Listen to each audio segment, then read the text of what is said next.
Hello, on se retrouve encore pour les vidéos explicatives des tâches quotidiennes du KPI et nous voilà à l'action numéro 9 qui va être très rapide, c'est tout simplement de souhaiter les anniversaires en message privé en créant une conversation. Donc je vais vous montrer comment je fais et comment vous pouvez retrouver les anniversaires.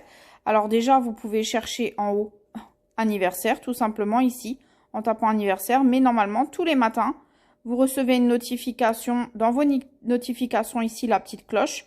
Vous descendez, alors là, moi, c'est parce que j'ai attendu volontairement pour la vidéo, mais ça arrive en général en début de journée. Vous allez voir, il y a un petit gâteau rose sur la notification. Alors, attendez, je remonte toutes les notifs. Là, vous voyez le petit gâteau rose, hop, je clique. Et du coup, alors moi, vous pouvez écrire sur leur profil si vous voulez, mais moi, je préfère envoyer un message privé. Je trouve que c'est beaucoup plus personnel et ça permet de créer une discussion. J'en profite également pour faire le tri. Je vais d'abord regarder qui c'est. Si c'est un profil qui m'intéresse, si c'est un distributeur eTworks avec qui j'ai zéro relation, je vais l'enlever. Voilà, pour faire de la place à mes contacts. Si des fois, j'en profite aussi en même temps pour interagir. Si déjà. Calendrier de l'Avent, ok, hop. Ah, et je vois, je pense que c'est une distributrice. Je vais voir si on a des amis en commun.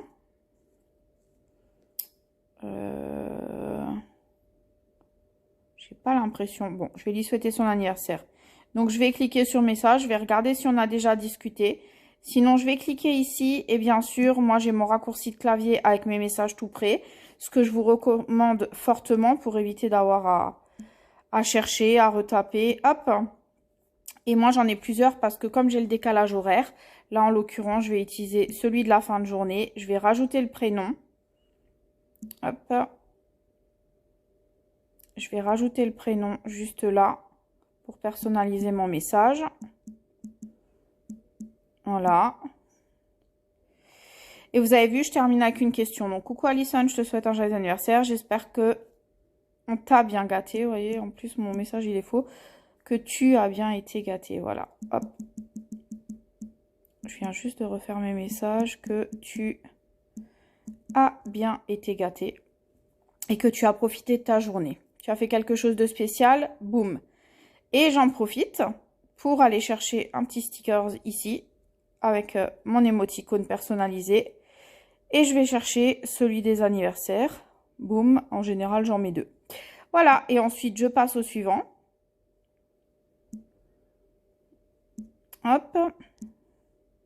Je regarde c'est qui le prochain nom. J'en profite pour revérifier le profil. Parce que franchement, j'en profite pour faire le ménage. Si c'est quelqu'un qui est dans un autre marketing de réseau ou quelqu'un avec qui j'ai zéro affinité, je vais la supprimer en fait. Alors bien sûr, il faut passer un petit peu tous les messages. Ou si c'est quelqu'un qui partage que des conneries, je sais que j'arriverai pas à accrocher. Je vais pas partager.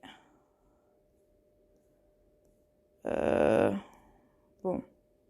Franchement, c'est un profil qui m'inspire pas du tout. Donc, je vais enlever. Voilà, parce que je fais de la place pour des gens avec qui je sais que je vais avoir envie de communiquer. Souvent, j'entends les distributeurs me dire, moi, je sais pas quoi leur dire. J'ai pas envie de leur parler. C'est peut-être parce que vous n'avez pas la bonne catégorie de personnes. Et moi, j'ai pas du tout de scrupule à supprimer les gens avec qui j'ai rien à partager.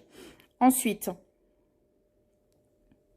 je vais regarder qui c'est rapidement. Ok. Ah, je sais qui c'est. Donc, je sais très bien qui c'est. Donc, je vais lui envoyer un message. Hop. Et ben non. Alors, vous voyez là, ce qui se passe, c'est quand je vois qu'on m'a pas répondu au message précédent d'anniversaire, et ben, je supprime aussi parce que j'estime que ça s'appelle du savoir-vivre. Et si on sait pas dire merci quand quelqu'un souhaite l'anniversaire, eh ben, c'est pas la peine qu'on s'écrive. Allez, hop, je passe à la suite. Je vérifie. Est-ce que je connais cette personne? On a plein d'amis en commun. Je regarde un peu le profil, j'en profite pour mettre un like. Oh, elle est jolie cette fille. Hop. Ok, bon, allez, je garde le profil. Je vais envoyer joyeux anniversaire. Ah bah non, elle m'a pas répondu la dernière fois. Donc, goodbye. Et voilà, donc vous voyez, vous pouvez en profiter pour interagir, vous pouvez en profiter pour faire le tri, vous pouvez en profiter aussi pour ajouter des gens à partir des likes et des commentaires des autres personnes. D'accord, c'est tout à fait possible. Donc en fait, en gros, vous pouvez en profiter pour refaire un coup d'action numéro 3 qui est interagir ou un coup d'action numéro 9, qui est, pas numéro 9, pardon, numéro 8, qui est tout simplement d'ajouter des personnes dans votre niche. Donc là, je vais regarder qui c'est.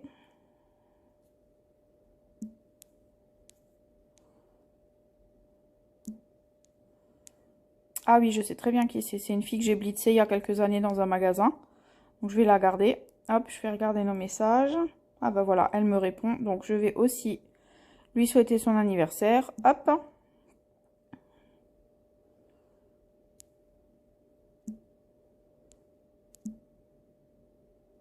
Du coup, j'ai une petite faute qu'il faudra que j'aille changer après, mais c'est pas grave. Coucou Nadia. Coucou Nadia.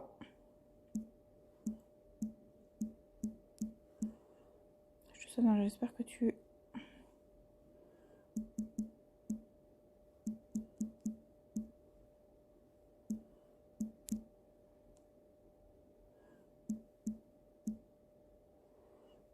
Voilà. Et hop, et boum, j'envoie. Je cherche mon petit sticker. Tac, tac, et c'est fini. Donc, vous voyez, ça peut aller très, très vite. Faut juste prendre le temps de le faire et en même temps, vraiment de regarder les anniversaires, de regarder les profils, d'aller liker, commenter, d'ajouter des personnes pour optimiser, en fait, votre temps.